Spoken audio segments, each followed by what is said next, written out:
more than half the global population is heading to the polls in a groundbreaking year of elections. The expected economic downturn never materialized. Fed officials indicating 2024 will be the year of rate cuts. After the strong rally into year-end, valuations look stretched across all asset classes. Our base case is still for a soft landing in the United States, but this is very much reflected in the level of equity prices, credit spreads, and the extent of rate cuts priced into the bond market. The pack of cards needs to be reshuffled to generate fresh opportunities.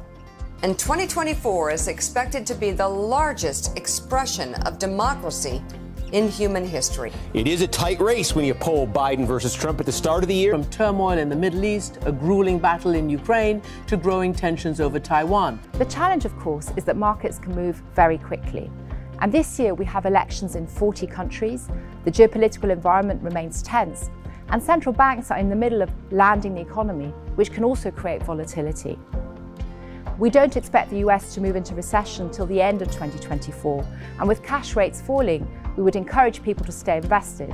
But you need flexible approaches that can be nimble enough to take advantage of the opportunities as they arise. The Fed, in a way, has the economy's back in 2024 in a way that you weren't so sure of, let's say, 3 or 6 months ago. Cuts are indeed in the cards. Maybe not as aggressively as the futures market has priced in, but they're decidedly in the forecast. Although inflation continues to move in the right direction and wage growth is clearly peaking, we think it's premature for the Fed to cut rates so aggressively. To the extent that they choose to emphasize falling inflation over very tight labour conditions, we would view that as being more bullish for equities than for fixed income, because again, we don't see a high risk of recession in the United States this year. Chinese president made a rare admission. He said China's economy is not doing well. Homebuyers are afraid of not getting the home that they paid for. And Japanese Prime Minister Fumio Kishida set to unveil his government's priority areas for a planned economic stimulus package. More broadly, in the context of the 3D reset, the next phase will be really about understanding what policies emerge from the different hands of cards that have been dealt to policymakers. So, for example, many emerging economies have been pursuing more orthodox policies that now leave their debt markets in good shape as inflation is under control and they can cut rates. China is facing a deflationary challenge as it copes with the ramifications of its property crisis. But to some extent, this is starting to be reflected in Chinese valuations. Japan has been running very stimulative policies, and we do not expect big shifts there because to some extent the strengthening yen is doing some of the work for them, and because higher rates could be a challenge given their very high level of government debt.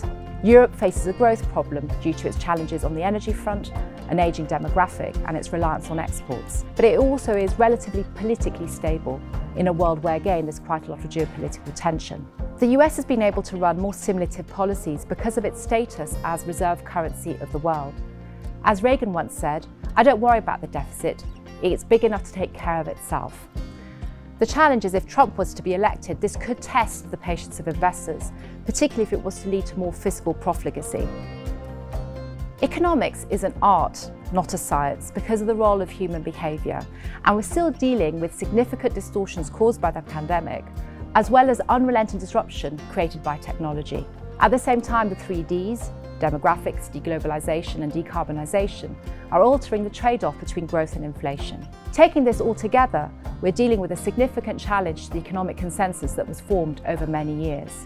And we therefore have to fight the tendency to rely on the investment maps that served us so well over the last decade and focus on the divergences and therefore the opportunities that are now being created.